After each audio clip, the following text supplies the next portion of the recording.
I'm not linking this for a reason. So- All you need to know is I'm going to give you some of the tags. Rated M. Okay, fair enough. Romance and drama. Okay, pretty standard. Diglett. Luigi. The title is named 50 Shades of Diglett.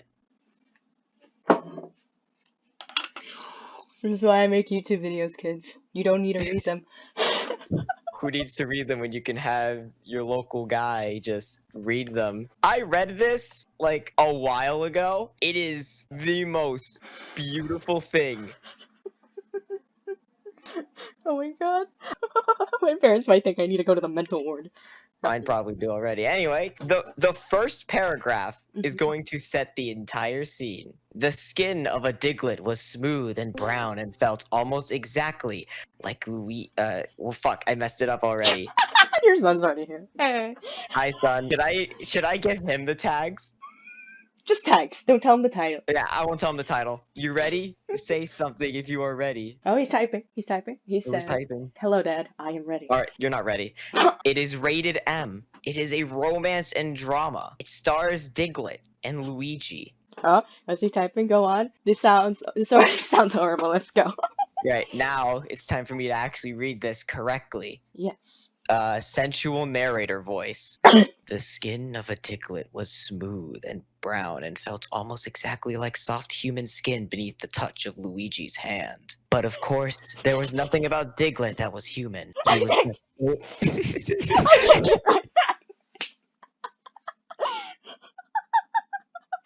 No one's ready. No one's ready for this. I warned people. But of course, there was nothing about Diglett that was human. He was just 8 inches tall, perfectly round and brown and protruding from the ground. But there was something about the way his eyes looked in the sunset. They were small and beady and black like a naked mole rat, to be certain. But they were also full of soul. I can't believe we're doing this, Diglett said, in the language of his kind. To anyone else, it would sound like he was only saying Diglett over and over. But Luigi knew more than your average plumber. We're pointing this out. These are the first 3 paragraphs. It's one chapter, but it is the best thing in the world. Ever since he was a child, he had longed to leave his home and go on his very own Pokemon journey and become a world-famous breeder. But his evil older brother had never let him. Mario had refused to ever allow Luigi to leave home, instead forcing him to go on terrifying quests that he never wanted any part of. But he had at least been able to learn everything he could about Pokemon in secret, including how to speak their mysterious language. This had been the second hardest thing that Luigi had ever done. The first had been summoning the courage to ask Diglett out on a date. Me neither, Luigi agreed. I'm still nervous. This is all so new, and Mario will be furious if he finds out. Mario had never liked that Luigi was attracted to men. The line still gets me so badly. Out of context, it's so bad. You okay, son? It gets better. And he would beat his younger brother senseless with a pipe again if he knew that he was attracted to a male Pokemon as well. Diglett, of course, had no hands to reach out and touch Luigi's face in comfort, but his eyes were so soft and tender that they made the gesture for him. Hey, he said, it's okay. They had decided to have their very first date in a romantic spot on a hill overlooking a field of flowers at sunset. It was the most beautiful things either of them had seen. Well, maybe except for each other. For a while, they say in... Alright, there's a typo in there. For a while, they stay in harmonious silence, enjoying the view and each other's company. And then Diglett asked a question that made Luigi's heart freeze in his chest. I have to ask, the Pokemon said with trepidation. Tell me if this is too forward. Have you ever been with a Pokemon before? Luigi's mustache quivered. I haven't, he admitted. There was... Oh no, wait, this is Diglett talking. There was once. There was a Charizard, but it didn't work out. No, wait, no, that's Luigi. There was once. There was a Charizard, but it didn't work out. What Luigi didn't want to tell him is that he had been too afraid to go all the way with Charizard. And not because of Charizard's flamethrower or enormous dragon dick, but because Luigi had been too afraid to have a meaningful relationship.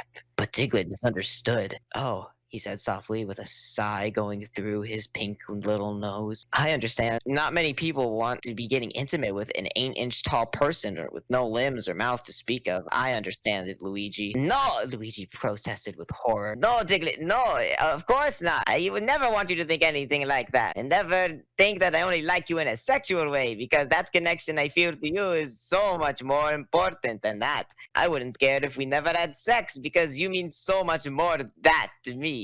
Luigi, Diglett said simply, shocked and touched, with tears forming in his eyes. It seemed contradictory, of course, but Luigi's declaration of how unimportant sex was to him just made him much more attractive. Some people would question where Diglett's sexual feelings came from, since they had no visible genitals. But the answer was simple. They felt their desire through all of their tiny bodies. Diglett felt his entire body swelling up with hot desire for Luigi. Luigi, Diglett said in a sensuous tone, would you like to find out what it's like to be with a Pokemon? One part of Luigi was terrified. He was afraid of his gay feelings and his feelings for Pokemon, and he wasn't sure what making love to an 8-inch tall mole creature without any limbs would be like. But the other part of him was excited. He had an erection beneath his overalls. Yes, he consented in a husky voice. The two of them made out passionately, rolling all over their picnic blanket and scattering the foods Luigi had packed so carefully, sending the food tumbling down the hill, all except This is fucked up. Yeah, I know. We're not done I yet. hate this. We're not I done hate yet. this. I'm aware. We're not done I yet. hate bud. this. I hate this. I hate this, Dad. Sending food tumbling down the hill, all except for a bowl of jiggling jello, which Diglett stopped from rolling away. We'll need this, he promised. He wasn't wrong. Before I forgot about the next lines. I forgot about the few next.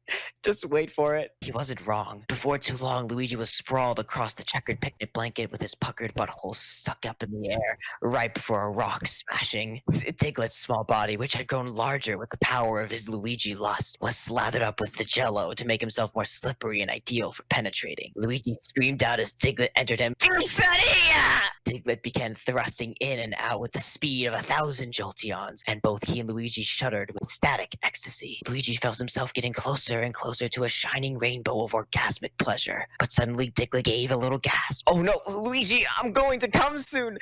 I can't control it. He fell silent. Diglett? Luigi asked, concerned, but then a blinding white light filled his eyes and he had no choice but to shut them.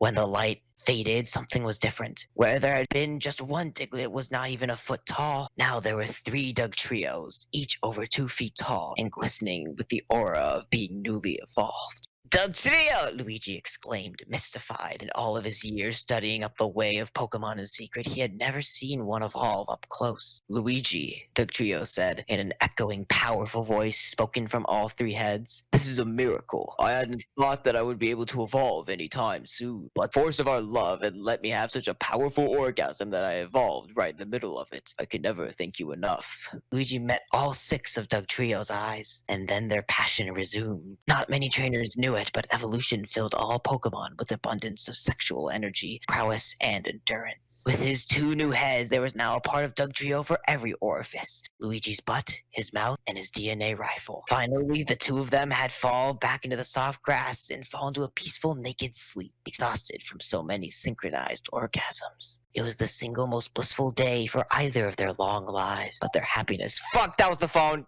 Someone's calling as soon as I read. No! Damn it! No, wait! I can fix this. Finally, the 2 of them had fallen back into the soft grass and fallen to a peaceful, naked sleep, exhausted from so many synchronized orgasms. It was the single most blissful day of either of their lives, but their happiness could not last long. Hiding in the bushes was Luigi's abusive elder brother Mario, who had seen everything through his binoculars and was filled with horror and disgust at his brother's gay bestiality antics. He made a decision then. Dugtrio would have to die. Mario would have to be the one to kill him.